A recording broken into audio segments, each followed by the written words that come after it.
This is going to be a roundtable discussion. We have, did we get to 7 in the end? Experts, mostly from the contract study group. We've got a couple of extra people in as well who are also experts in safety. We're going to see how that links in as well. And the subject is contracts and safety for C++ 26, what we're aiming for, and why they matter. And that's what we want to make sure we bring everyone along for. So, in fact, here are the 7 names that we've got to put faces to now. This is our agenda for tonight. So hopefully you can see most of that. We're going to look at what are contracts. So many of you, I'm sure, are familiar, at least from broad strokes. We're going to get into a little bit of depth and also look at some of the things that there are some myths and confusion about. How it links to safety, correctness, and industry needs. Addressing concerns and those misconceptions I mentioned, as well as future directions, contracts, and how that links to safety. So safety is the watchword in the C++ world right now. Unless you've been living under a rock, you've probably heard a lot of talk about particularly memory safety, but other types of safety in C++ and why that's really important right now. And that's going to be running through a lot of what we're going to be talking about tonight. That, so far, is all going to be a panel discussion, our roundtable panelists, with a moderator up here asking questions. But at the end, we will have time for audience Q&A as well, so you can pick the brains of these experts. So we are going to have several sections we're dividing up into, I think 5, is it? Something like 5? Okay. At the end of each section, we'll have time for a few questions from the audience about that particular section. All right, we're working this all out as we go along. Okay. There's a couple of papers, if you do follow standards proposals, you may have seen these, that are critical of the contracts proposal. We're not going to go into those in depth, but some of the questions that they raise are going to come out, and that's the point of this panel, is to try and get to the heart of these. We are going to look at quite a few proposals, though, so it's worth knowing this trick if you don't know it already. If you know the paper number, that's this P number, so P2900 is the main contracts proposal. If you go to wg21.link/paper number, that will then redirect you to wherever that's hosted, because they're hosted in different places. So it's a useful trick to know in general. And I'm telling you that now because there's a few that we're going to be talking about in some detail. There's others we'll mention along the way. So if you hear a paper number, you only have to go to wg21.link/paper number and you can get there. Except that right now there's a small issue that the latest paper numbers that we got here, you see the R numbers, R13 for the contracts paper, that's the revision number. The latest ones are not in that system yet. So if you go to just P2900, it will take you to R12. So you can put the R number as well. So I'll leave these up here, hopefully for most of this, so you can look them up if you want to. So you know the names, because we've had those up here, but who are these people? Why should you listen to them? So what I want to do is just go around and allow each expert, I'm going to keep calling them that, just to really drive it home, and let them explain who they are, what their background is that's relevant to what we're talking about. So we'll start with Michael Wong. Okay, can you guys hear me? Yes, all right. So my name is Michael Wong, and I've been in C++ probably about 25 years now, and I'm the chair of SG14 on low latency, games and embedded, as well as chair of SG19 on machine learning. I'm also a member, I'm actually the chair of the directions group this year and a member of the foundation. So I actually come in a little bit from the outside point of view. I've been involved with contracts as well as profiles. So I hope to help enlighten everybody. Thank you. I'm Lisa Lippincott. My background goes back to the days when I was an aspiring mathematician. I studied mathematical logic, and I thought that was going to be my life, and computer programming was going to be a hobby. I had already picked up C++ then. Turns out computer programming is a better way to make a living. So mathematical logic doesn't pay, but that's kind of my first love. And so coming to programming, I spend a lot of time thinking about program correctness and how to express the ideas of correctness in your code. So you can see a lot of my lectures on YouTube from various conferences about that.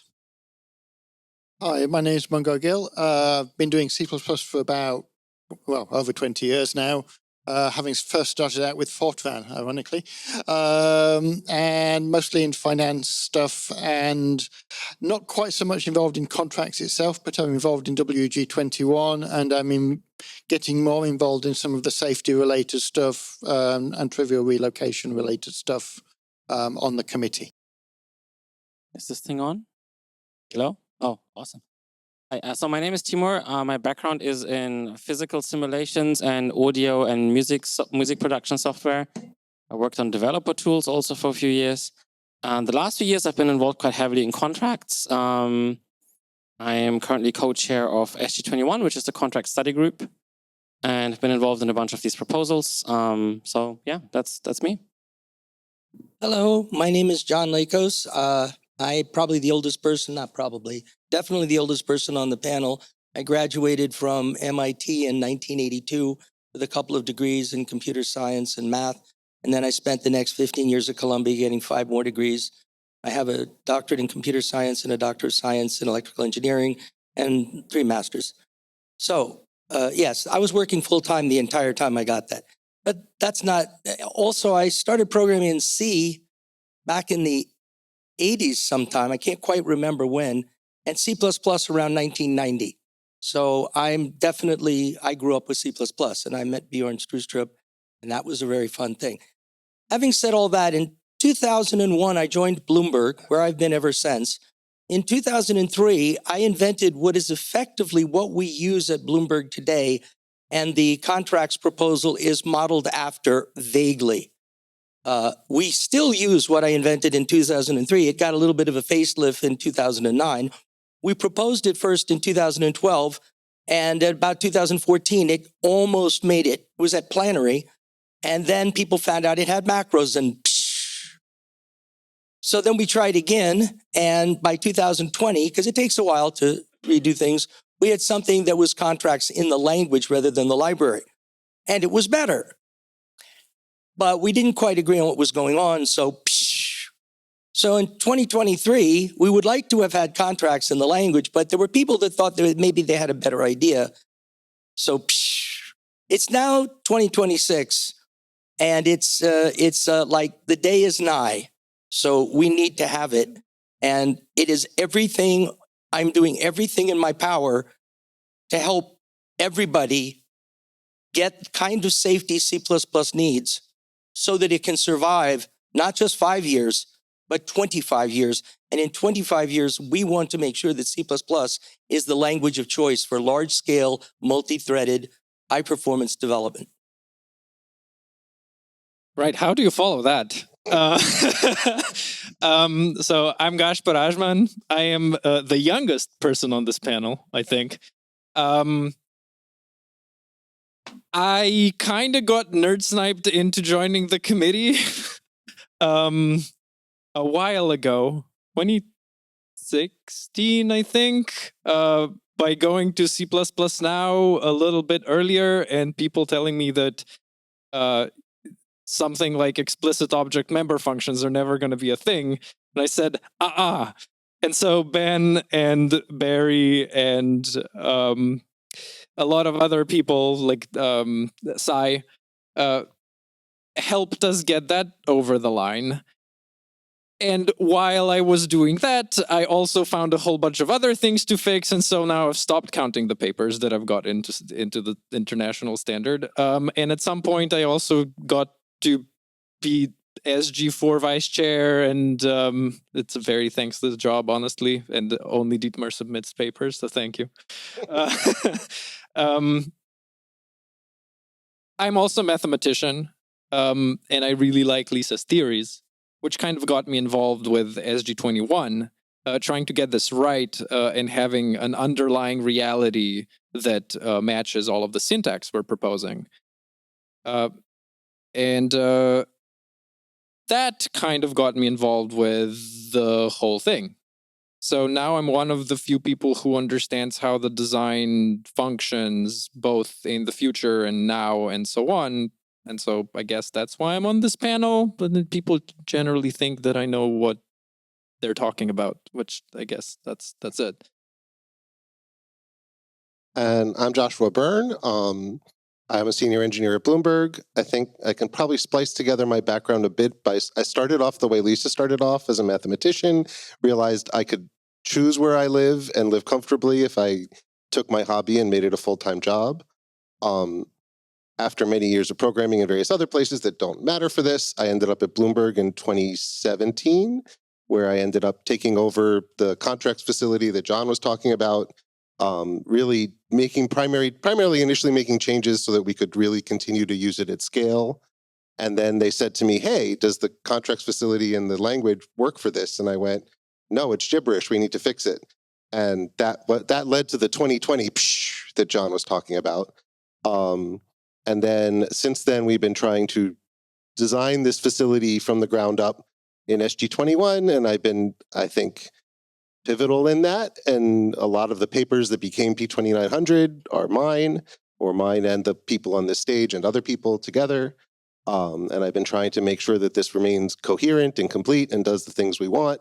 And we'll do the things we want in the future so that one day the facility I support that does our contract checking inside Bloomberg, I don't need to support it anymore because it will be in the language. And so that's where we're trying to get to. That's how we get to be a GCC developer. Yeah. In my copious free time, someday that will happen. Okay, well, thank you all for setting the scene, setting the stage. And I think you'll agree we are very privileged to have all of these experts here with us. Does that deserve a round of applause?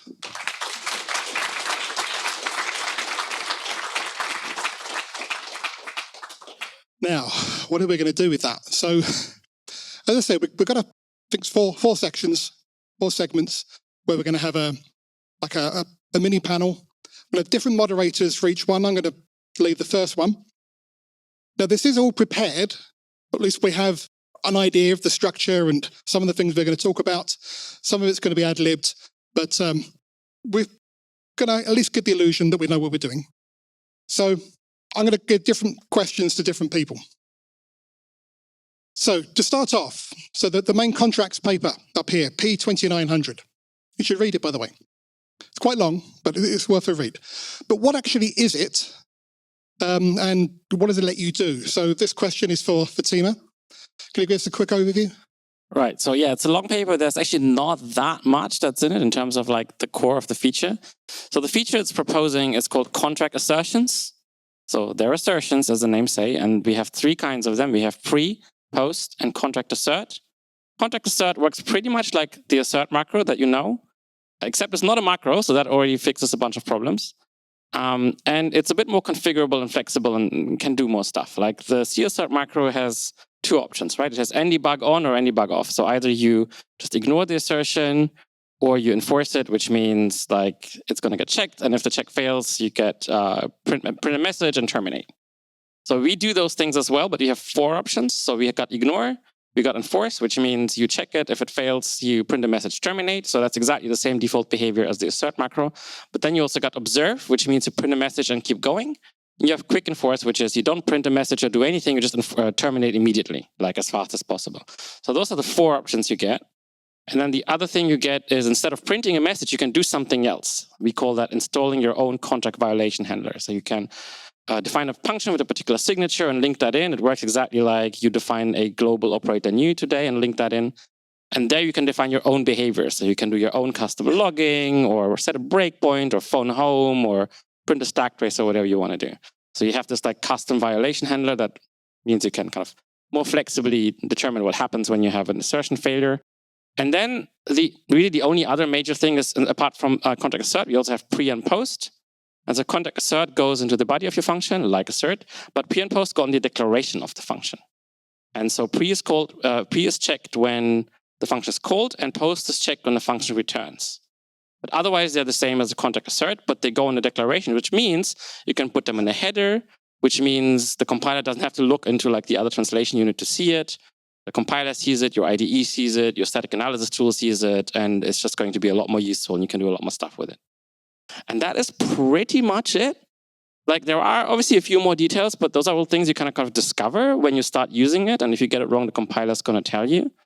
But this is pretty much all you need to know to get started with it. So yeah, I think that's it. Well, thank you, Timur. Not that much. Timur has done a whole 60 to 90-minute talks on contracts, which you should definitely watch. What he didn't realize is he can actually condense that down into just 2 minutes, as he's just done it. That's really all it is. So that's contracts in a nutshell. More of it will come out as we go. In fact, let's go to Josh next. Because we talked about, it's been a few years since what happened in 2020. We already had contracts basically in the working draft and were taken out, rebuilt from scratch. So what are the principles that it was rebuilt from and why? So as part of the rebuilding, as part of what's gone on since 2020, since 2012 or 2006, depending on how you count it, we've had many different people coming with many different ideas for what contracts should be, how they should be seen in the language. And I think that as we've been working on the papers in SG21 since 2020 to try to get contracts, strong consensus on a single proposal for contracts, it became clear that a lot of the time we'd be proposing things and just be like, it should do this. And then we would be like, why should it do this? And we kept coming back to very similar reasons and very similar core principles that were why we would do this, why we would make these decisions. And in P2900, by the time we get to the sort of current realization of the paper, we actually have our core principles laid out in the front matter of that paper that are why contracts are designed the way they are. And the first and foremost one is, well, what are contracts for? Contracts are there to describe the correctness of your program. And if all you're doing is describing the correctness of your program, the fundamental prime directive that we try to follow is the attempt to describe the correctness of your program should never be able to change the correctness of your program. If saying whether it's correct or not somehow makes it correct or makes it incorrect, you've done bad, you've broken. You're no longer talking about the program you started with, you're talking about a different program. So that prime directive drives most of the design decisions in contracts that are at all related to like how should a contract interact with the rest of the language. The other design principles we followed are mostly around how do we design a paper that is a minimal viable product. How do we keep it viable so we can extend it to support all the many use cases we know contracts are going to need to support? And for that, we sort of have always followed if something isn't going to be something we know we are going to get consensus on now, we don't include it. We don't halfway do things. We keep a complete, we either completely define it or we make it ill-formed so that in the future we can define things. The other thing is because we want to design a feature for safety, we want to design a feature that people can reason about and rely on, we never use undefined behavior as a tool for how we define parts of the behavior of contracts. We use it, which previous contract proposals did extensively. We tell you what your contract checks are going to do, even if you're doing something that was not a good contract check. You put side effects into your contract check, they will happen or they won't happen, but you're not going to get some unspecified behavior you have absolutely no control over. And I think that gives us a facility where the basic uses are all really easy to understand. They all follow simple principles. You'll get the right thing. And whenever something goes awry, either in your program or in your contract check, you will always be able to reason about what happened and get the result and get a more correct program by the time you're done. Well, thank you, Josh. Now, you said there are many design principles, but there's one prime directive. I presume that applies to enterprise code. Let it sink in. I'm going to give that as much of a response as I gave it the first time you said it earlier today. Okay, next question is for Lisa. Lisa's our expert on program correctness. So how do contracts actually help to make your programs more correct? Absolutely, because, well, first, what it does is it provides a way to take something that's in your head, your idea of what your program should be doing, and put it in the code, not just in a comment, which everybody will ignore, but in a way that is formalized and verifiable, because what you put in the code is the expression you need to verify that what was in your head is actually happening. And because we can do that and do it freely without worrying about, oh, am I going to spend the do I want to expend the cost of actually verifying this? And what will I do if the verification goes wrong? We can put lots of those things in and then save those other decisions. Do you actually verify it, or do you trust it?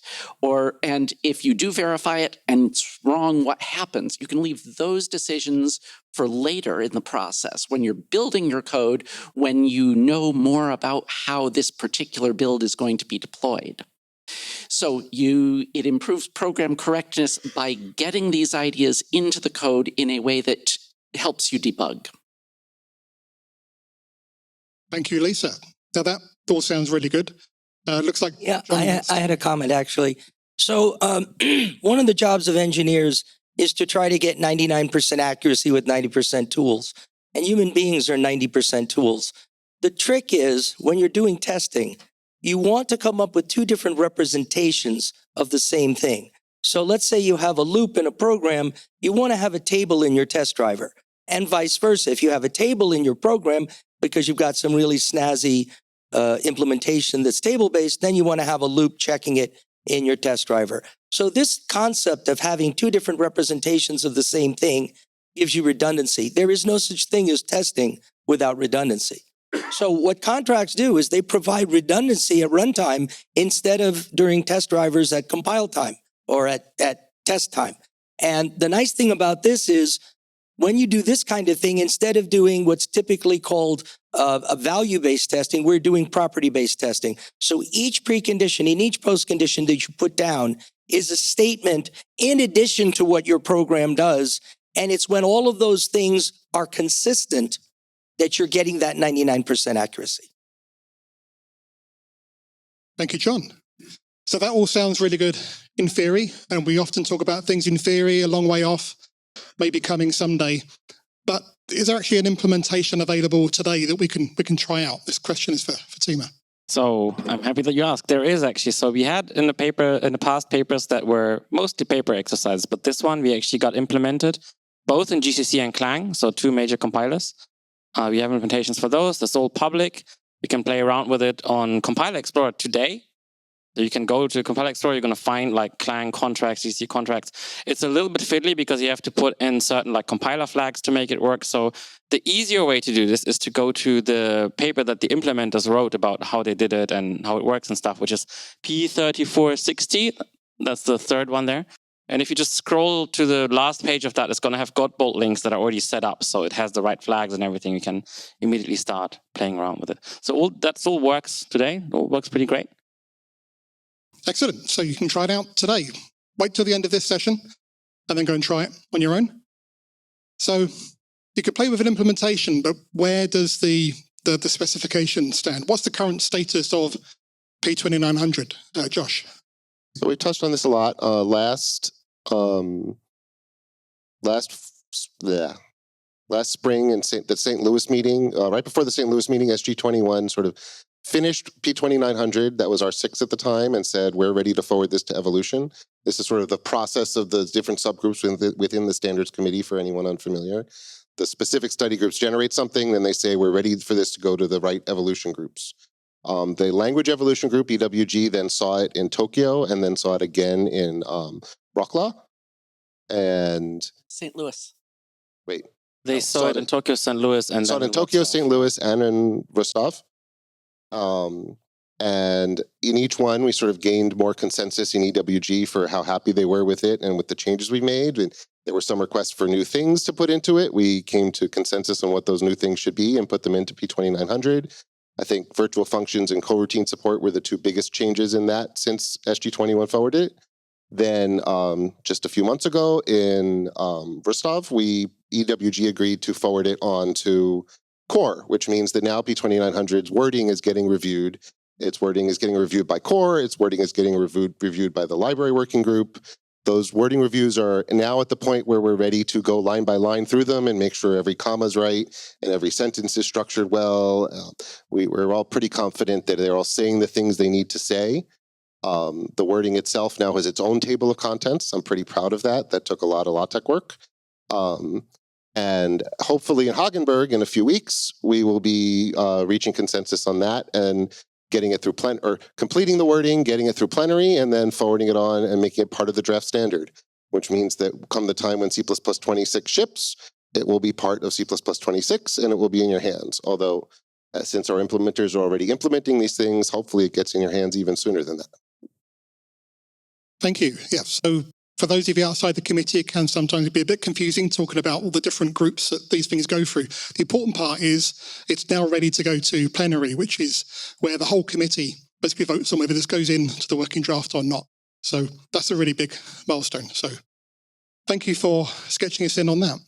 So this has all been pretty positive so far. Really great. So let's change the tone a little bit. Turn it over to Gasper, who's got this job. Apparently there are some concerns about contracts going into C++ 26. Can you tell us about those? Yeah. So P2900 in general has fairly strong consensus. As Josh said, every time it gets seen, we get more consensus, and we have, and consensus in the committee, by the way, usually means at least 2/3 people voting for and not enough abstentions to be a problem. So that's more than half. Like it's 2/3 plus, and we have very strong consensus of people who actually understand the paper enough to dare to vote on it, and the percentage of the room that dared vote on it who say, we think this is good. However, there's some really, really high-profile dissent. And that's important because the committee isn't really a democracy. It's a consensus-driven body, which says, look, if there's people who really disagree, we should probably listen to them because they usually have a point, because we're all engineers. Right? Like, we don't generally argue things for the sake of arguing, although we love that. So as a community, we're really trying to come together and figure out what the problems are. And they fall into a few sections. Most of them are outlined in the paper that you put up on the first slide. And the weird thing about that paper is that there's a few points in it. And one of them says, there's not enough in it. And the other one says there's too much in it. And basically the dissent is not unified, right? There's people who really disagree with 1 or 2 points in the design that are details, mind you. But they're important details. And then there are people who say, look, this is just too big. We haven't processed it yet. Can you please give us a little bit more time to figure it out?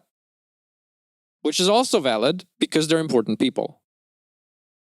So this is kind of why contracts are currently in danger. We're not actually sure if they're going to pass plenary. And even if they pass plenary, there might be national bodies who object, which is how ISO works. The people aren't technically part of the committee. It's countries that are part of the committee, and countries then vote. The people are kind of incidental, which is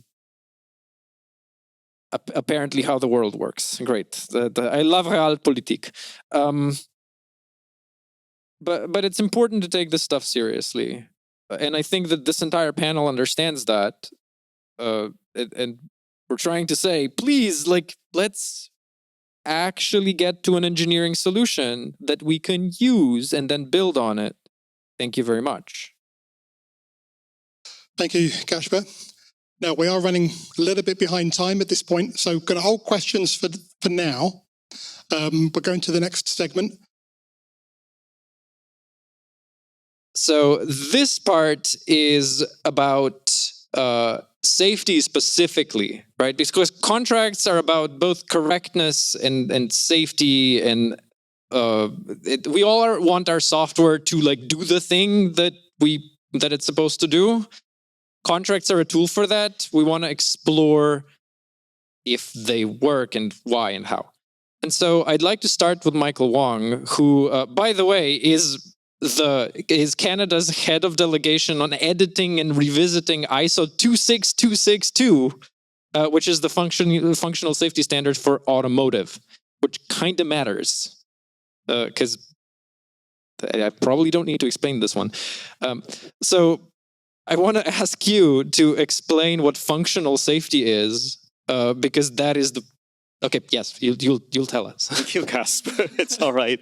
So that's what I meant when I say I kind of come from a little bit from the outside point of view. I crossed boundaries between C++ and functional safety. So really, functional safety is about ensuring that a system behaves as intended and doesn't cause harm. Now, what it means is that the system operates correctly in response to the input and transitions to a safe state in the presence of faults. These are very important words, and you must be very mindful of them. So, for example, in automotive system, a functional safety basically ensures that the system doesn't endanger lives, such as by preventing, unintended acceleration or braking.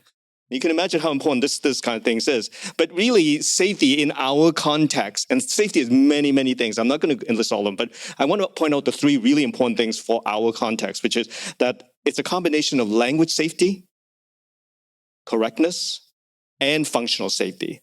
It's about ensuring that a program is free from undefined behavior and that it behaves as intended without causing harm. Now, each of those terms probably needs some exposition, so I'm going to hand that back to Gasper.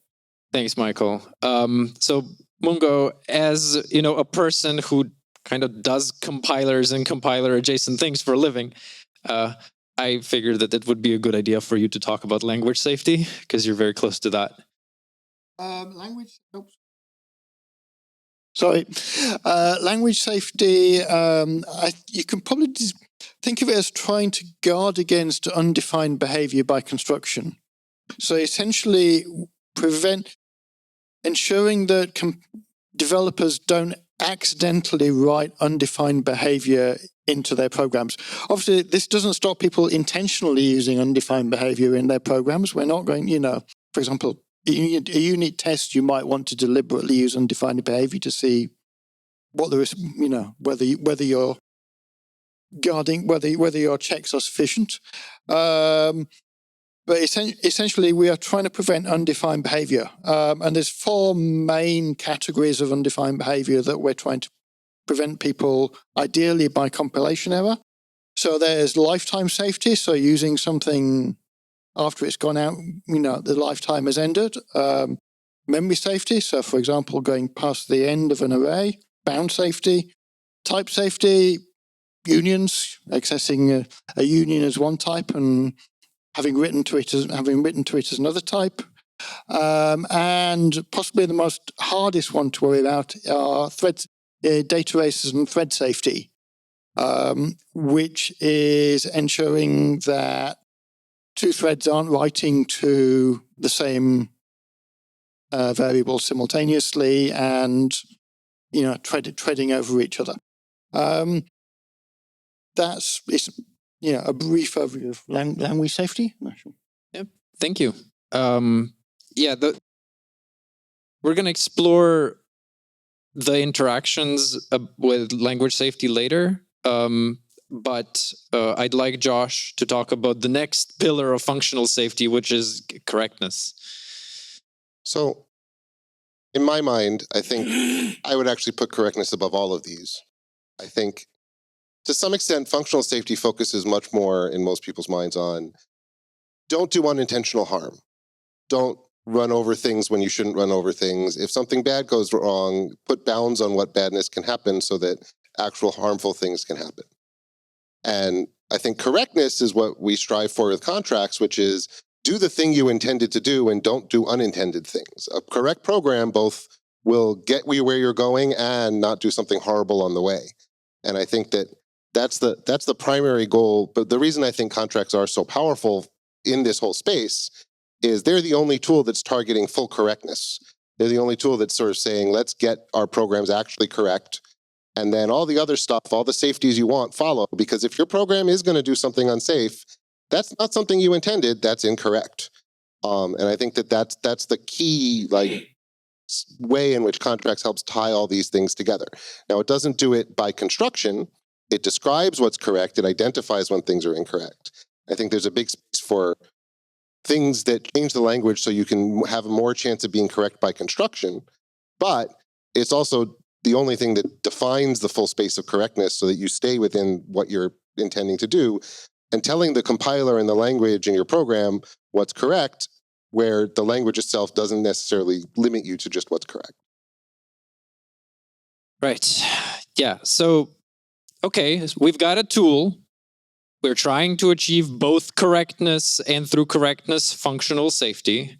But you need to look both at the system and the tools that you're using. So Lisa, I'd like to ask you, like, since, you know, we're following the underlying reality that you kind of outlined in your papers and talks, I'd like to ask you if the current specification of P2900 contracts is a tool that is safe to use to achieve the goals that we set out. Well, I would say absolutely. You're better off using it than not.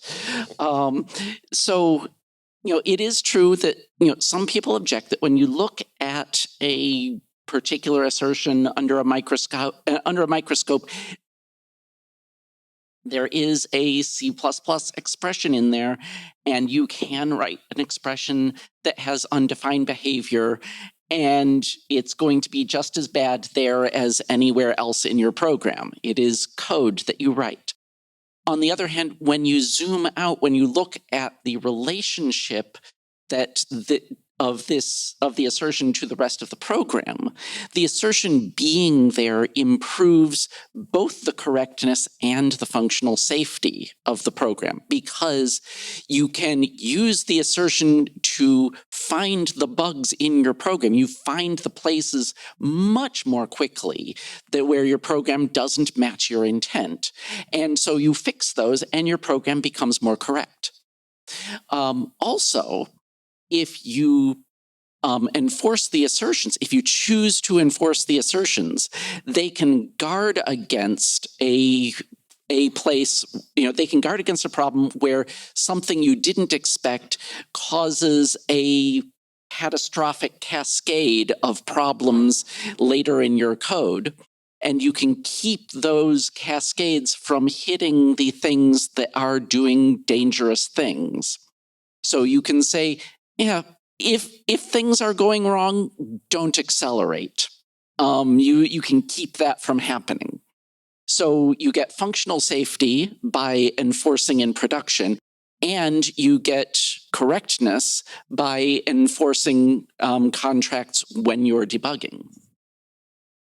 Thank you. Right. So even if the underlying theory of contracts might be Lisa's brainchild, the contracts themselves were pioneered, of course, by you, John, way before that. And you have deployed them in production extensively in very much business critical applications. So if you don't mind, I'd like to ask you to talk a little bit about your experience and what that did for the software stack that you're in charge of. Sure. So as I said, I designed this something very similar to what was proposed in 2012 and 2003. And in 2004, we were using it at Bloomberg. And it is extremely helpful for clients because we do unit testing. And unit testing is the best way to get bugs out of your code. If you do hierarchical unit testing, that's awesome. If you happen to have contracts on while you're doing it, it's kind of like it's faster to write the test driver. So once you've written a test driver, all of the contracts calling other things don't really help your code because your code is already right. But when somebody uses your code in a library sense, that's when you really get the payoff, because anybody can come along at any time and call your function. And if they call it out of contract, which means it violates a precondition, they will call you up and say your code's broken, regardless. You can say, no, you violated the precondition. And that's what we call defensive programming. And by defensive programming, I mean we're defending against somebody calling us up and saying your code's broken. So that's what defensive programming means to me, preventing that phone call or that ticket or whatever. But if everybody does it, that's good. Now, back in the day, there's this guy named Dijkstra. And in 1968, when I was 9 years old, he wrote a paper. And his paper was about the multi-programming language. And I don't care about whatever, multi-programming machine or whatever. And I don't care what it was about. But the key point that he made was if you're going to build a large system, you must build it out of smaller pieces, and these smaller pieces must be acyclic. And when I was going for my computer science PhD, I discovered this after I'd already figured it out and wrote a book about it. So that was kind of cool. There's another guy named Parnas, and this was 1972, and he described that we needed something called encapsulation and data hiding and modularity. So Parnas is the father of modularity. When you take these two things and put them together, you get what I call components. But one more thing, there's this guy named Mears who came along and said, yes, that's all good, but we really need to document every interface within a program. And now we mean every interface between function calls that could be libraries that are reusable. So instead of just talking about one program the way Mears did, we need to talk about every function we write needs a plain language contract. And that's the only way that you can test it, because if you don't have a plain language contract, you can't test it because you don't know what it does. Once you have a plain language contract, you can test the properties of that plain language contract at runtime when clients call you by writing pre and saying what must be true. It's that simple. So it scales. It's not only that it scales well, it can't be done without doing it this way. Like, you have to do it this way. So you might as well check your client while you're doing it. I mean, what can I say? This works. Last thing, we do know that if you're really talking about scale, if you're talking about things that are absolutely ginormous, it could be that you don't want to have any more overhead than a single trap. So in production, in a very large program, we have this thing called Quick Enforce, which addresses that issue, and it does it very well. So we even have the at-scale approach. If you must, we can do things that are very, very large. Thank you. And I'd like to come back to you, Michael, for the end of this panel before some user questions, hopefully future user questions, to talk about, we've heard a lot about the properties of these things. What would you say, are they fit for purpose for automotive and safety critical systems? That's the ultimate question about all of these proposals, whether we're talking about contracts or profiles or whatever else. So I've actually done a thorough analysis comparing each of these proposals to each clause in 26262, Chapter 6. Chapter 6, Clause 6, actually, specifically talks about how software safety is dealt with in functional safety for automotive. And it's got pretty esoteric things in there, like, thou shalt not have double exits, double exits, thou shalt not have recursive functions. Those are actually pretty old programming language details.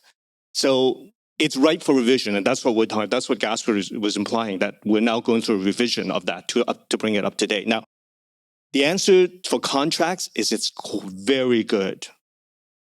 In fact, 3100 is actually even better. And that's what I was very impressed by. And contracts can play a role in these safety critical systems by improving correctness and basically detecting potential violations of safety requirements. Now, they have to be used in conjunction with and in full compliance with these functional safety standards, 26262, or 60502, which is the overall standard, or DO 108C, which is 102C, which is the aircraft safety standard. Each industry has its own. But the answer is that in the context of programming, safety, as I said before, and people have summarized very well here, is that it refers to basically the ability of programs or languages to prevent or mitigate errors that could lead to undefined behaviors. Okay, that's the language safety part. Incorrect results, that's the correctness, crashes, or even security vulnerabilities. So safety mechanisms aim to ensure that programs behave predictably and reliably. Those two words are extremely important, even in the presence of mistakes, and provide clear guarantees about the absence of certain categories of errors. So as a byline, here's a way to think about it. I know that we've thrown a lot of terms around. Functional safety is not killing people. Language safety is not turning into a dragon and eating people. And then finally, correctness is doing none of these things and also getting to where you intended to go. Thank you. Right, and that's the end of the section. We have a whopping 3 minutes and 40 seconds for your questions. Does anyone have one? I'll repeat it. There at the back. Oh, We have a runner. yeah, thank you, Phil. Hey, I have a question. So I looked at the proposal, and at the current state of the proposal, there are no levels, right, for the assertions and for the... So what is your feeling about, like, do you put today on the lower bound, the array is sorted? Is it like a contract that you put there? Thank you. What is the average air velocity of an unladen swallow? We're going to talk about that a little bit later, but Josh, I think, is the right person to tell you the right link for later. So the link to go to is P3400, which is our proposal for giving you ways to encode, specify different properties of contracts, and in particular, control the semantics which they get. Because for things like lower bound having a precondition of is sorted, that's not only a check that is very expensive to do, it basically makes your program incorrect because it breaks the complexity guarantees of your lower bound function to do a linear search to make sure it's sorted. And some people disagree with whether that's even as precondition, but that's between me and Lisa. Separately, if you look at P3400, it provides ways to sort of group your contracts so you can say, I want to turn these on only in that build where I know if my thing is too slow to run on real input, I can still make sure it works on small inputs and works properly. This was part of C++20 contracts. We did not include it in the MVP, largely because we know that the full flexibility of getting that, of getting the ability to control in code your contracts to behave differently and lots of other aspects of that, is a much more complicated feature than just like, let's support audit and default and that's it, which is sort of what C++20 had. Because when coming out of Cologne, when C++20 contracts got removed, I had people coming to me in almost equal numbers going, oh my gosh, I'm glad contracts got removed because it was too complicated. There were too many levels. I didn't understand it. And other people coming to me and going, oh my God, I'm glad contracts got removed because just that few levels wasn't enough. My code base needs more. It was nowhere near complicated enough for my needs. And so to get what we need in the long term, we really need the ability to give users the ability to define these things. John, I see you. That's in P3400 and what we plan to give people. And for now, your compiler vendors will give you some of that, but for the most part, that's where the M in MVP a little bit bites you. Don't write those checks yet, but you will be able to in the future. Josh, okay. John wanted to... I just want to add something that's orthogonal to what Josh said. You could wait till the next release of contracts, but if you wanted to do something, it's important to keep in mind that contracts are kind of like ghost code. They're there sometimes, they're not there other times. You always write your code as if they're not there, you have no net, and sometimes they'll be there and sometimes they won't. One way you can get the same complexity guarantee is to use contract assert in the algorithm. So while you're searching, you're not checking everything, but you're checking as you go to make sure that the thing you look at is itself sorted with respect to its neighbors. Now, that's not a guarantee that you'll find a bug, but it is an inspection, if you will, and over time, you'll bump into bugs. And so you'll get the same complexity and you'll get a little bit of checking. You don't need to check everything. You need to check some things sometimes, So a little checking is a lot better than no checking at all. All right. Thank you very much. That's all the time we had for this section, but there will be more Q&A at the end. So if you have more questions, then you'll be able to ask it then. Right. This is the negative part of this round table, where I get to talk about the concerns and misconceptions about contracts and things, and some of the negative stuff that people have talked about them. Same format as the previous two sections. So I'm just going to go through some of the concerns and maybe ask people on the panel to respond to them. So there's been an insistence that we should have a simpler model where evaluation semantics are, for example, always in false. Is this a good thing or a bad thing? Would it be a feature or an anti-feature? And I'm going to ask Lisa as an appropriate expert to answer this. Well, I'm going to say it is definitely an anti-feature, because one of the essential things you want here is the freedom to write lots and lots of assertions into your program. That is, you have to be able to write the assertion into your program without considering that it's going to increase the cost of running your program. You don't want to have to say, I'm really sure this is true, so I won't assert it because I don't want to spend the time to check. And the way we have designed it, you make the decision of whether or not to check later.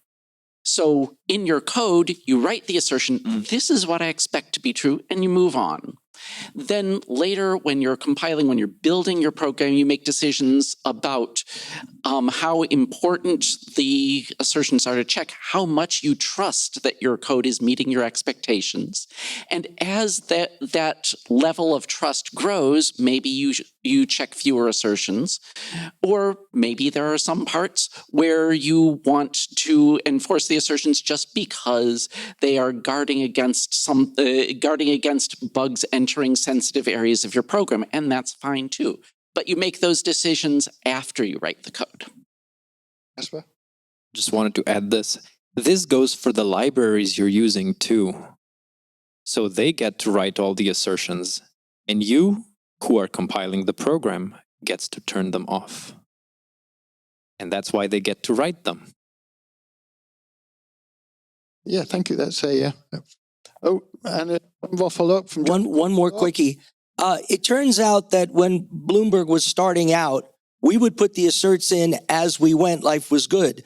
Then we realized that as we were expanding, we had older code we wanted to put asserts into as well. So our asserts were basically enforce or nothing, kind of like the original ones. We quickly realized that if you put an assert into old code, it might fire. But we know that code works. It's been making money for 20 years. So we don't want to bring down the system for no reason. So that's right around the time Josh came. We invented something called, it was called review because it matched the number of letters in assert. But now it's called observe. The point is it does exactly the same thing, but it doesn't quit. It keeps going. Why is that okay? Well, it was working last week. All we did is notice that there's something funny. Half the time, it's a pedantic, it's technically undefined, or it's technically not what we thought, but it's just fine anyway. So we schedule it to be fixed. What we don't want to do is go in and put an assert in. Maybe we get the assert wrong, and the code was perfectly fine. First, review it. Like there's an order to things. First, observe it, and then enforce it. Don't just go in and enforce it. That's a recipe for getting a stern talking to you from senior management. And Josh? So I do want to add one more plug-in here for P3400, which is really the way that we capture all of these, input in more information to the decision of, well, which check should I check and why? So review is one of those things you should be able to put on a contract assertion and say, I just added this one today. I don't actually know if everyone's following it. I probably should never enforce it. I shouldn't terminate anyone's program if they mess this one up, because I just put it here. Maybe I screwed up. But if I turn the contracts off completely, it's okay to turn this one off too, because it's just another contract assertion.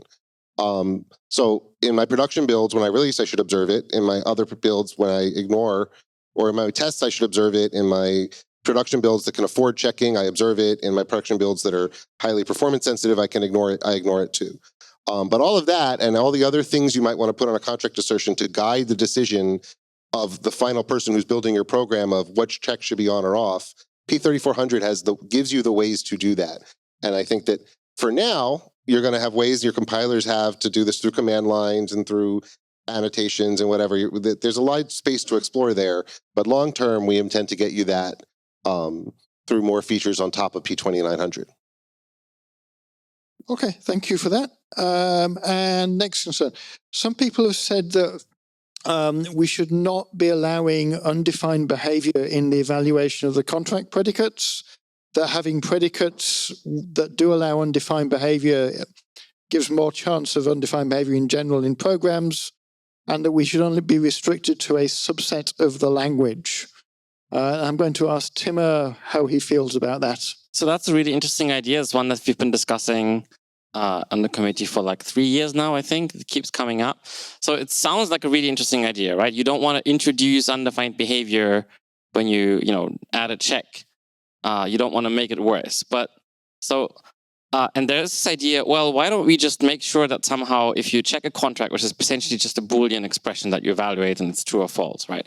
How do you make sure that that doesn't have undefined behavior? And the idea is like, can we just make it never have undefined behavior?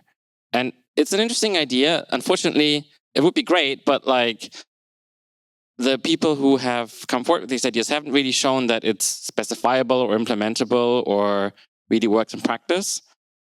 So we have actually looked at this in quite a lot of detail, and we found out that if you actually try to do this in practice, it falls apart quite quickly because undefined behavior in C++ is everywhere, and almost every expression, like there's some condition under which it will have undefined behavior, and you can't typically locally prove that it won't, right?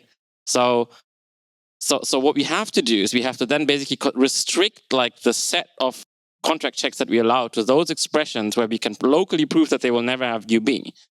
And if you try to do that with like the language we have today, then there's not really much you can do. You can compare integers, pretty certain of that. There's not much more you can do. You can't use pointers at all. You can't use references at all. And even if you have like a by-value object, you can't call any member function on it because you can't prove that the this pointer is valid. So you can't even check if your vector is empty or something. Like you just can't prove that it doesn't have UB. It's impossible to do it locally, right?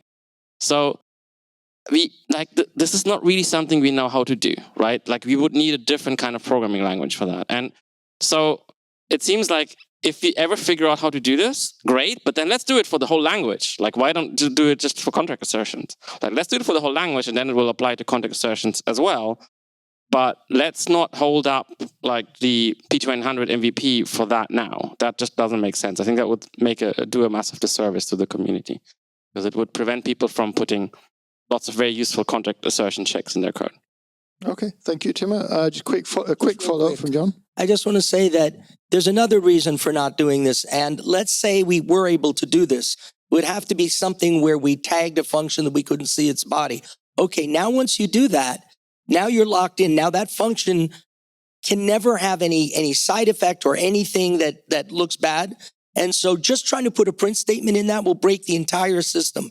So you're basically hamstrung in the same way you would have been if we had adopted concepts the way they were in C++ OX. So we changed that for good reasons, and this is something we know to avoid. We don't want to have C++ be brittle, and that's why no except, when you throw from a no except function, it terminates, but it doesn't force you not to be able to throw from a no except function, because that's just crazy. And next, I'm going to ask Josh, is the contracts proposal bloated and overcomplicated? No. I'm tempted to stop completely there, but I think it's important to understand that, like, by following our principles and by attempting to design the thing that we know is not only has strong consensus, but has viability for extending to support all the use cases we know we need to support in the long run, we have ended up with more than just the smallest possible thing you could possibly call contracts. We had many cases along the way of designing it where we knew that there were certain features where people were saying, no, it has to support this, otherwise we're just not going to support it at all. And we came along and went, okay, we can't just look at supporting just that because then we get a confused feature that doesn't grow. We need to support more than that. Like originally we had a proposal that did not have a contract violation handler. This made it almost borderline useless for sort of my company for the real reasons we want to get it in the standard, but it would have been a starting point. And then more and more people were coming by saying, no, we have to support the ability to not terminate but throw when a contract violation happens. We have to support other things. And there started being many like, well, let's add another build mode and another build mode and another build mode, at which point we sort of said, well, no, I'm going to come with the paper with the contract violation handler, which gives you this real single, clear, well-defined mechanism to like support all the use cases, do much more than just the bare minimum, and grow into the future that we know we want to support in the long term. And so we've ended up with a bigger feature than absolutely minimum, but it is not bigger than it needs to be to sort of satisfy the principles and the guiding posts we're aiming for in the long term. Gasper? And we know this because at the very beginning of the reboot of the contracts process, we gathered a giant list of all of the possible use cases. In 1995. Yes. Like, it's not like we theoretically know which use cases we need to support. No, we actually know which use cases there are because we spent a ton of time gathering them and classifying them and ordering them. And so, we know the future because of that process. Very quick. That's a good opportunity for audience participation. How many use cases do you think we found for contracts in that paper? 42. Who says more? 197. That's how many. And we support most of them. The very, very last one on that list is essentially could be phrased as, do you think P3100 is a good idea? We're getting there. We're getting there. Which brings me to the opposite question, which I'm going to ask Gasper, given he responded to the first one. Is the contracts proposal small and too small, simplistic and lacking in key features? I mean, is it too small? Too small for what? Really, right? Like that's the problem in this question. Because every time we bring it to EWG, they force us to put more stuff in it. Now, it helps to know the future. So we have proposals for all of the stuff that they want us to put in it. It's just, they're basically saying, no, what you have is not minimal enough for us. Is not Viable. Is not viable enough for us. We want more stuff, right? And they want it smaller, but to have more stuff in it. Yes, that's exactly what they want. So it's definitely not small enough. Like it's not too small to be useful. We know exactly the use cases it supports, numbered. Just the precondition on vectors operator for square bracket probably would catch literally 99% of all evaluated contract checks just because it's so frequent, right? This stuff's important. Is it too small to extend in the future? Fortunately, we know the future in the multiverse, and we can say no.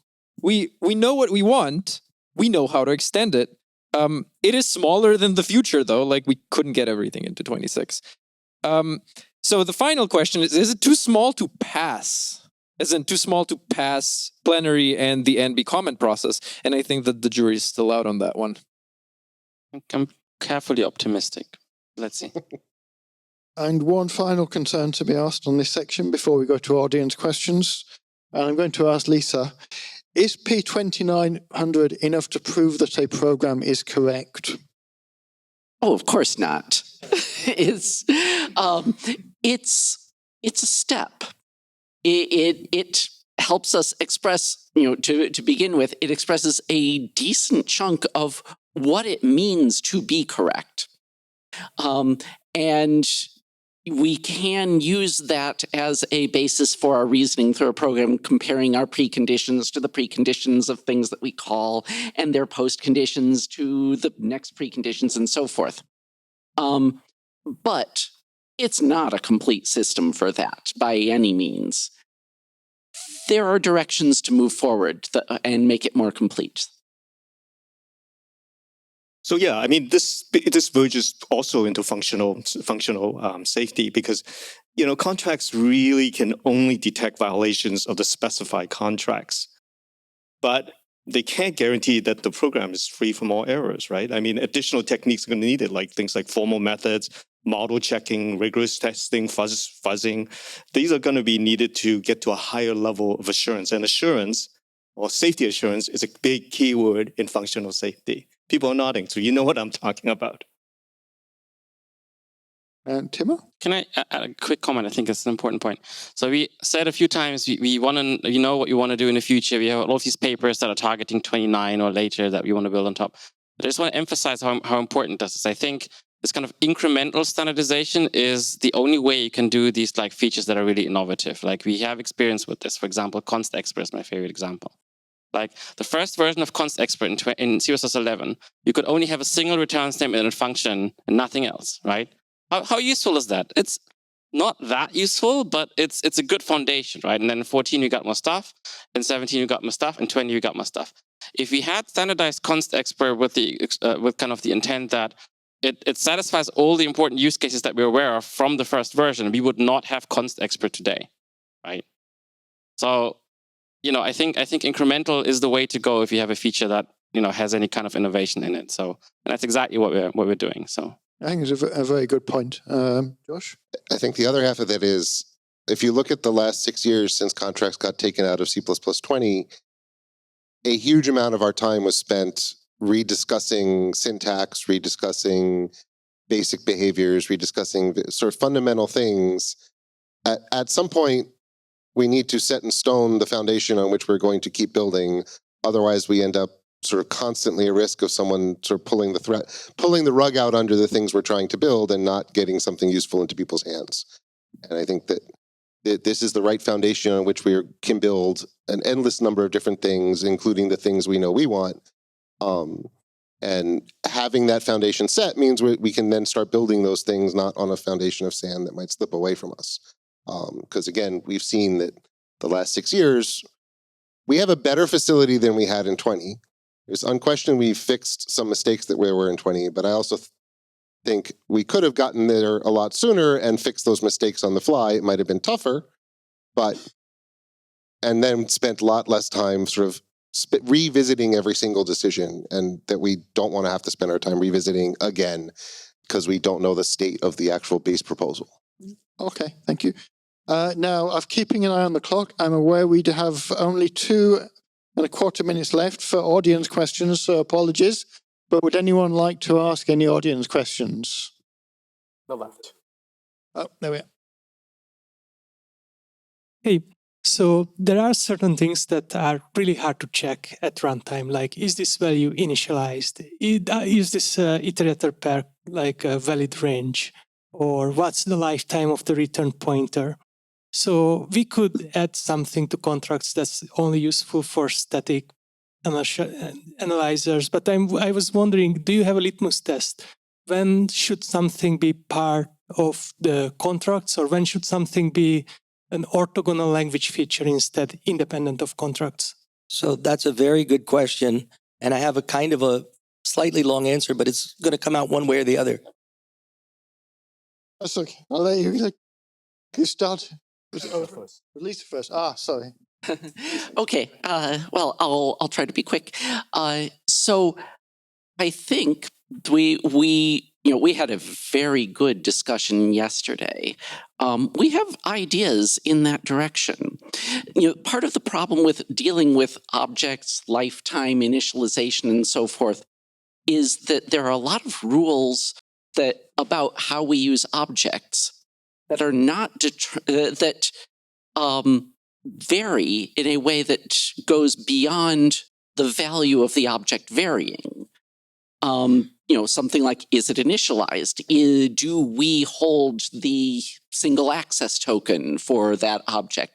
That sort of, have we promised somebody that it won't change, so it's frozen? These sorts of things, if we had data that represented that in our debugging, that we could declare in our function interfaces, and we could refer back to that to say, yeah, this needs to be initialized here, and there's actual data to check it. That would be really great. And maybe, not making promises, but maybe we can find something in that direction. And so watch my talk at C++ Now this year, where I'm hoping I'll have more to say about that. Or find us in the pub later.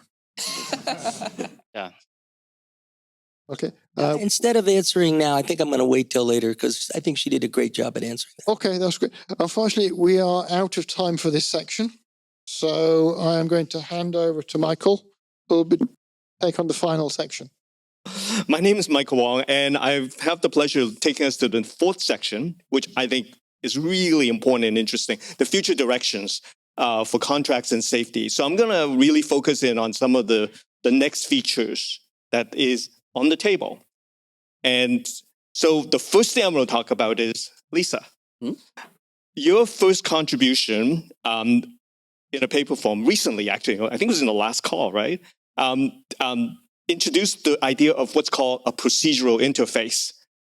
So where do they fit in the current world of contracts? And I'm going to follow up, how do they address any limitations, I hasten to use that word, of the current contracts, and what are some of the key benefits? Okay, so years ago when I got into this, I started out looking at a syntax that was like pre and post, and much like what we have now, which is familiar to people. It goes back, at least as far as Bertrand Meyer and Eiffel. This had been around. And I found that there were a number of things that were really hard to express this way because I only had expressions and I didn't have particularly declarations. I wanted to be able to declare a variable that would hold some information that I would use to that was calculated at precondition time, so that I could check my post condition, and therefore be able to tell that after I incremented something, it was one bigger, for instance.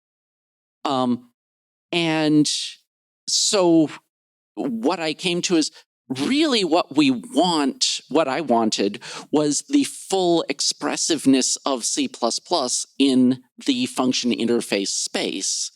And so I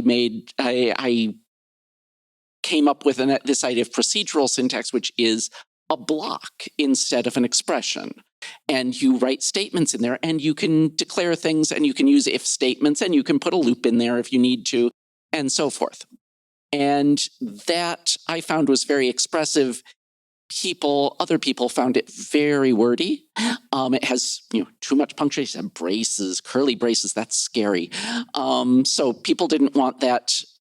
But it's still, I think it has grown in some popularity amongst the people who have, faced the same problems with what we are doing now. So maybe it will return. We'll see. All right. Josh, tell me, what are these things called labels? And how do they solve the problem of contract groups and levels? So again, I've cited this before, P3400. That's our mechanism for specifying labels on contracts. And really it attempts to solve the problems that, people came to me after contracts got pulled out in Cologne and started telling me, oh, I'm going to miss contracts because of this, or I'm glad contracts got removed because of this. I don't know why people said that to me in the state I was in, but a lot of people said that sort of thing to me. And I think that what the key thing I try to capture with P3400, with the ability to put labels on contracts, is the ability to define for the user to define labels and define the impact they will have on the way the contract behaves. In particular, the primary goal is to control the semantic the contract that can have. Because even though we really only have sort of 4 valid semantics, the algebra that goes into deciding what those semantics are can be very complicated, and because there's lots of inputs. When did I put this contract in? What kind of thing is it checking? How new is it? How old is it? How much do I trust it? How much do I not trust it? How expensive is it to calculate? And a lot of these are orthogonal factors, and you want to be able to say multiples of them. This is a very expensive check that I just put in, or this is a very cheap to evaluate check that I inserted in version 3.2. And so anyone who hasn't deployed 3.2 yet should observe it, but has deployed newer versions is okay to enforce it. There's lots of these things that go into how you compute the semantic and how your contracts behave that you may want to combine, and then you need to define how do they get combined. And I think P3400 provides a mechanism for doing that with using constant eval functions that take a semantic and compute a semantic and how they all go together. Go read the paper for more details. But it really lets you say, okay, rather than us in EWG in the core language attempting to decide what the user interface is for what are the possible contract groups you can have, what are the possible ways in which you influence the semantic can be, we really should be doing what we're good at, which is defining a way for you to define that. And that's what P3400 gives you. And then we're going to have ones in the standard library that you can use, and we're going to let you define your own. And it's all going to be well defined how you can combine them, how they work together, what end results you're going to get. And you're going to then be able to say all the things you need to say and sort of scale contracts up much more than P2900 alone is going to let you do. Okay, thank you. Thank you, Lisa and Josh. So let's say I want to specify more complex safety rules. I heard there are these things called post-condition captures. Gasper, can you tell us a little more about those? Yeah, so that was a brainwave like a while ago that I put into a paper that kind of wasn't related to that, and then Timur took and made it an actual paper, and then we changed the syntax. But the idea is basically this. Procedural interfaces are super cool. They let you declare variables. They're really wordy. What else do we have in the language that captures a value and then the function gets to use it later? Well, it's a lambda capture. So obviously, use the syntax for that. So if you want to use some value from the beginning of the function in a post condition, you say post lambda capture. Hooray, you get to refer to your function arguments. You capture the stuff you want, such as the size of your vector, for instance, if you're writing a contract for pushback. And then in the post condition, you say, and the size better be 1 greater than that. You already know how to use it because you know how to use lambdas. Done. And so we take something that has an underlying reality, like procedural interfaces, and we put a veneer that is already in the language, and when you read it, you kind of get what it does, and then you get some limited form of what that gives you. It is limited. It is not the full thing, but it gives you a really easy to read syntax for it. Josh? I think Gasper just touched on a key thing that sort of ties all this back together. Pre and post are already sort of syntactic sugar for a very limited subset of procedural interfaces. The check only goes in one place in a pre, the check only goes in one place in a post. Captures let you sort of expand that, but it's a much more palatable syntax. It's good syntactic sugar, and it's all still building towards this end result where we put in the most general thing, and then we can express sort of a much wider gamut of possible contract checks. Wow, that really makes it more powerful then. Thank you. Oh, so how do you address the issue of contracts on function pointer-like things? So Lisa, one of your recent proposals seems to deal with that. Can you tell us about that? Yes, this is something that we had planned to put off to the more distant future because it requires a bit of work and we had other things on the agenda. But particularly comments in Tokyo made us move it up and make it more concrete. Right now, there is a gap in the contracts proposal where when you make an indirect call through a function pointer, you can have a contract on the function, and that's fine. That contract can get checked.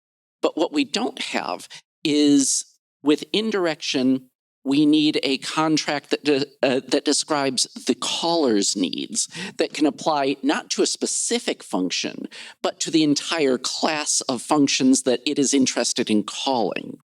And that's what a function usage type does. It lets you put a contract on the function associate a contract with the function pointer, that when a caller makes an indirect call with a function pointer, that contract is the one that the caller is seeing.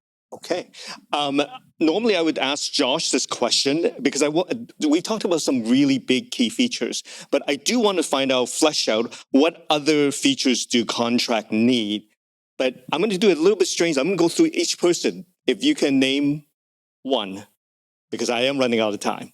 What other features do contract? The largest feature. So one of the things I did as part of one of the earlier papers was I attempted to get as thorough as physically possible defining the contract for stood vector. So all the preconditions, all the postconditions you might want to do a lot of static analysis for vector really say, these are all the things I do, and these are all the things I don't do, and these are all the things you can expect. And one of the things that comes up a lot when you start doing generic programming with contracts is, I need to write a contract for a container. This contract is only even meaningful or writable or expressible for certain element types.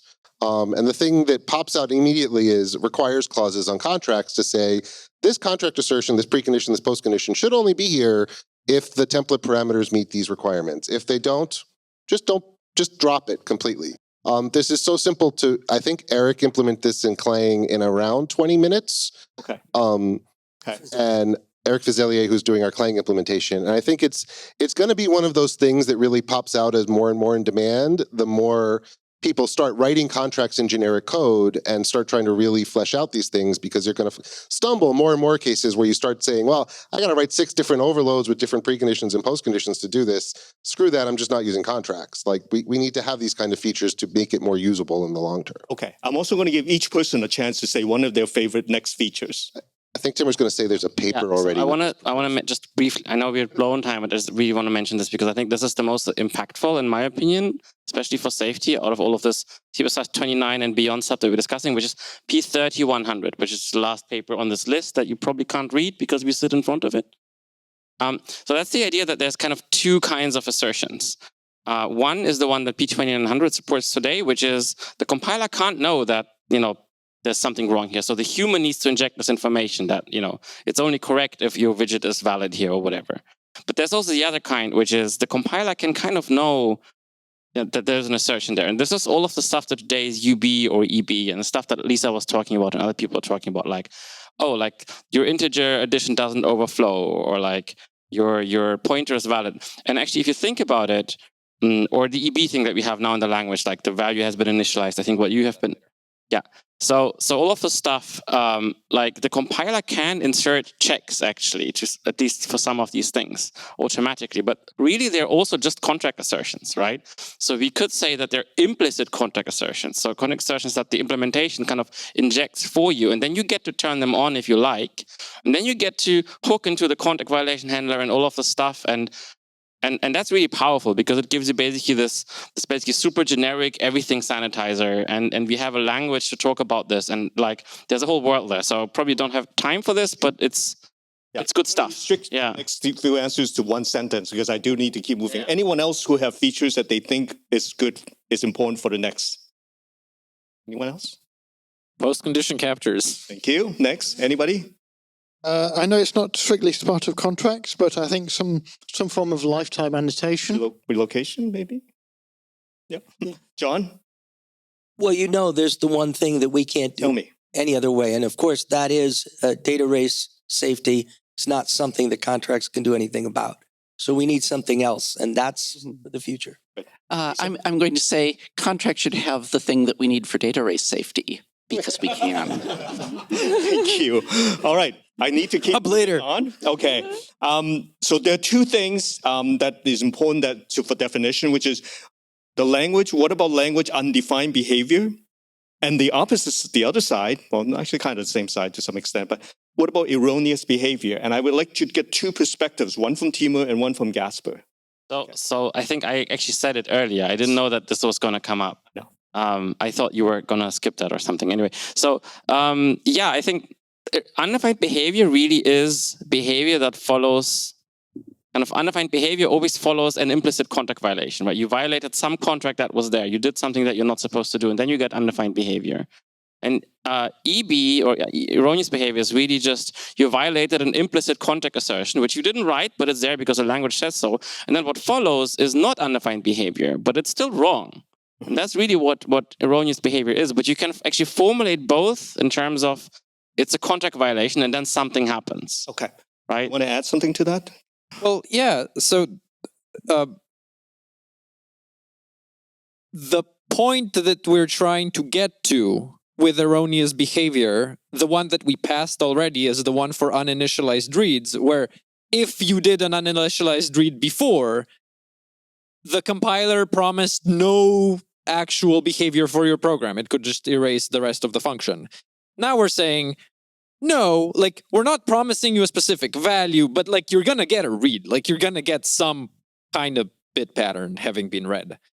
And your compiler is allowed to terminate the program if it notices this, but your cat will no longer get potentially pregnant even if you don't have a cat. Right? Like, so it's slightly better than before. Like, we can't promise you anything. We can't promise you safety because safety depends on the whole rest of the system, but we can promise you something a little bit more sensible. And that's what EB really is supposed to be.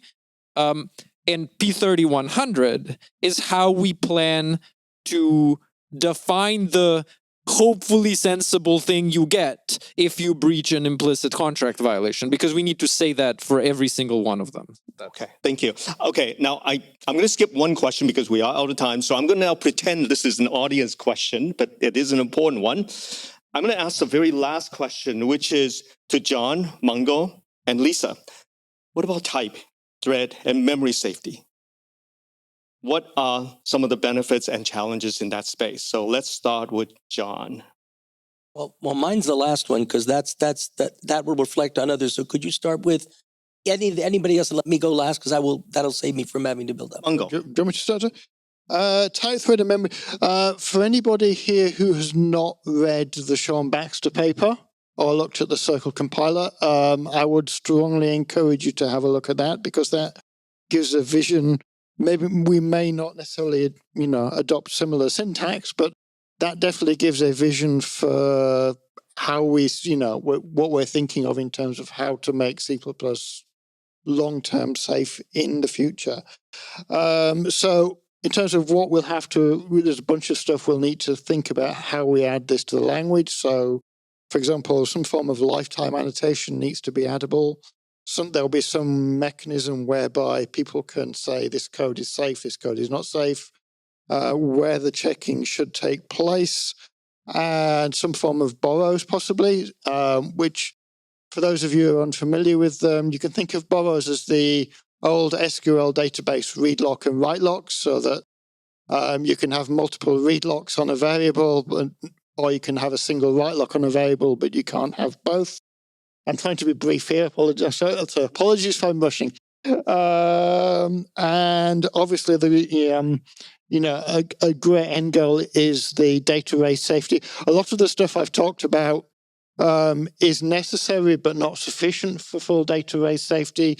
So we need to get a lot of these main building blocks in place before we can think about the final end goal of that. Lisa, and then back to John to close. Okay. Well, I'm going to say that all of these really come down to how do we communicate the interactions between, how functions are interacting with each other. And for example, the data races is really a question of making sure that there is one token and that for writing to that object and making sure that we never lose track of where the token is.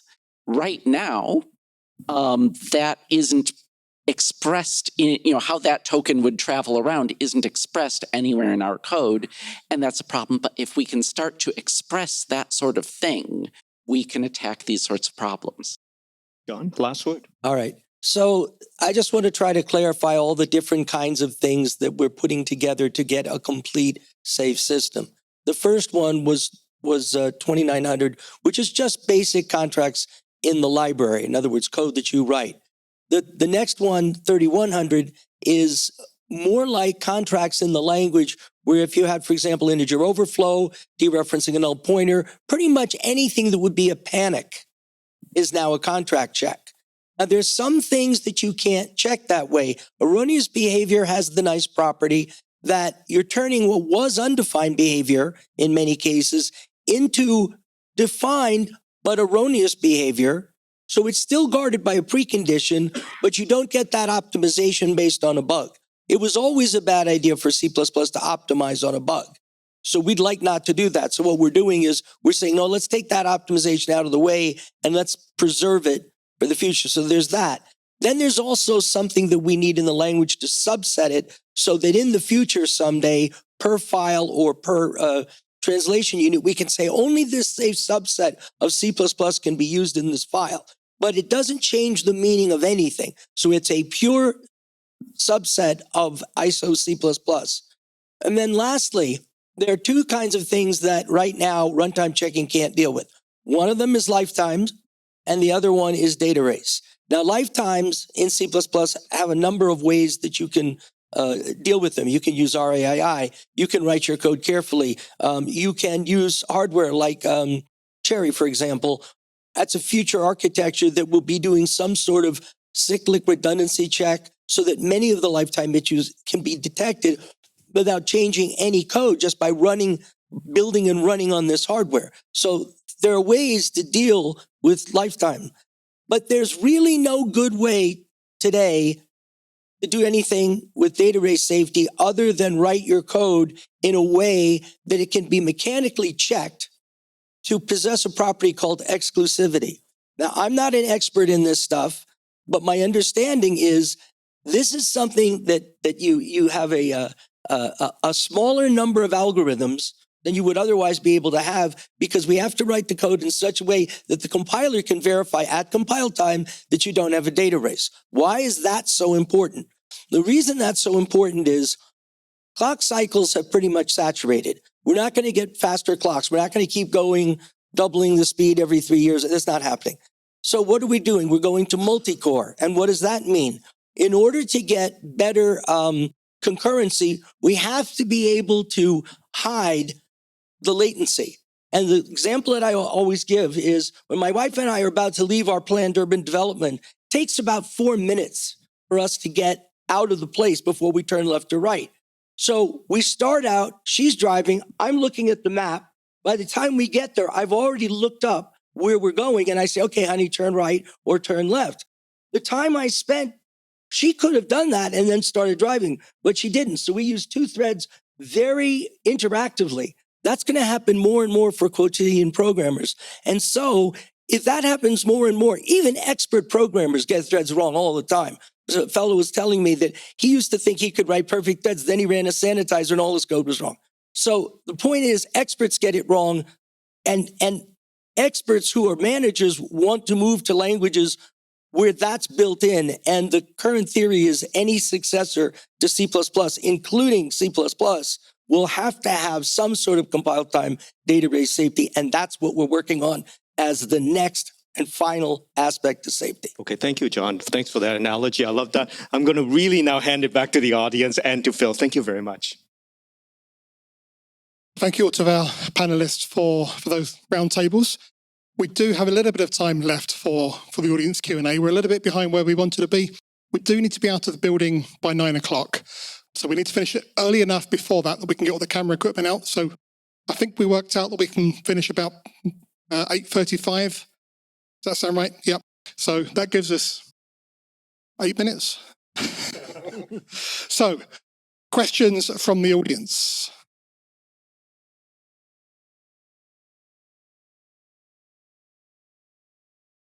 Well, little did you know, this is actually Jason's question. We've had constexpr for more than half of C++'s standard lifetime, yet we keep adding things to the standard that are not constexpr friendly. How much of contracts machinery is available at constexpr time? All of it? All of it? Does that mean I can abuse observe to get compile time warnings that are formatted? You can, for example? You could fail to compile. Yeah. So I can explain this in 1 minute. Actually, I would say all of it's a bit of an exaggeration. You do not have a user-provided contract violation handler at compile time, because that, first of all, the contract violation handler is chosen at link time. If you want to compile only when you link, you will severely limit the ability to, build C++ programs for real. So a violation at compile time simply leads to a diagnostic, and if it's enforced, you get an error. So you get the abilities of observe, which will give you a warning if a violation happens and you've chosen to observe that contract. But that's more because in many cases, if you're writing a metaprogramming library, your production runtime is your client's compile time. And so you have all the needs for observe that that a person has for clients at runtime to be able to say, I need to deploy this check and not break all my client's code because my check might be wrong. So you can observe, but what they get will be a warning saying, hey, the author of this library thinks you're using it wrong. You probably need to fix something or call them up and tell them to remove this check. So you get that functionality of contracts there. In general, when someone asks me, can I abuse contracts to do X, Y, or Z? Unless X, Y, or Z is check the correctness of your program, I'm not going to be highly motivated to say, yes, you can. So again, I think you get the facilities that make sense to do at compile time. Fully customizable violation handling is not something that makes sense to do at compile time. It's a link time decision. Hi, I have a question. So at some point, when I saw in TypeScript that the code doesn't compile unless certain things happen before. So for example, you cannot dereference a pointer unless there's an if above it. Like that's in a compiler thing. Is it possible in C++ as a compiler feature, or it's like not gonna fly? The icon. Right. So that's a fun one. The answer is we're not going to make it unfun to write code. But once you start thinking that perhaps some of the data, the Go's data that Lisa was talking about, find us in the pub later. Some of that data can be understood by the compiler front end, potentially. We could go there. And at that point, the compiler front end could say, well, this data that this function passed me says that you have destructively moved from this variable, hint, hint, destructive move. The front end could not let you access it anymore. That would be really nice. The problem is we don't have that functionality right now. This would take some cooperation. But the thing is, we're thinking about that. We're not gonna do stupid things to make your current code not compile. But we can make provably wrong code not compile in the future, and we would really like to do that. Yeah, I think that's one of the things is once we get the annotations on, then we can look at things. For example, the Rust borrow checker functionality will be able to check that. How much of that can we import into C++ is something we're actively looking at. If C++ has a prime directive, it's don't pay for what you don't use. If code is already correct, do contracts adhere to this directive? I think John should answer that one. Yes. So fundamentally, ignore gives you that. By combining the contract's prime directive with ignoring your contracts, you get the same program you started with, except some really esoteric template instantiation bullshit. But don't worry about that. So, like, that's been a design goal from the start. You need to be able to confidently put contracts in, as many contracts as you want, and not interrupt the correctness of your program, and not really interrupt. If you turn them off completely, that shouldn't make your running program behave any differently than if they hadn't been there in the first place. And a lot of our papers, a lot of the minutia, a lot of the complexity in the design, a lot of the subtle ways in which we interact with a lot of the rest of the language is to be absolutely draconian about keeping that the case. Like, there should never be a case where you would want to take a contract assertion and macro it out because it's bad for your running program. Because if you choose to ignore them, they should do nothing. If you choose to enforce them, if you choose to observe them, they will do something, and that might have a cost, and there's no way to have no cost to doing something. But then the other sort of magic land we all hope to get to with every program we have is to put enough contract checks into your program that the cost goes away again. Because as soon as your compiler can actually reason enough about any local piece of code to say, hey, these checks, because the checks themselves are just compiled C++ code, it can optimize them the same way it can optimize any other C++ code and go, I look at these branches in this check and I can say, I know I'm never going to go down that branch, provably, it all gets elided. Once you put enough checks in, when you enforce all your checks, that gives the compiler more and more information. More and more of the checks that don't follow from earlier ones just go away. And your code not only doesn't pay a cost for checking, it gets faster. Like that's the end goal. It's hard to prove. It's hard to find real code examples because compilers are complicated and performance testing this stuff is hard. But that's the sort of the ideal we've been striving for with contracts. So day one, ignore your contracts. You're not impacting the performance of your code. But you're making it more correct because you're going to enforce them in your unit tests. You're going to enforce them in your dev system. Every time a contract finds a bug in any of those systems and you fix it, you then don't have that same bug in your runtime system when you ignore them. And you don't pay a cost at runtime in the systems where that cost is important. All right. So thank you to our panelists tonight. Thank you all for coming.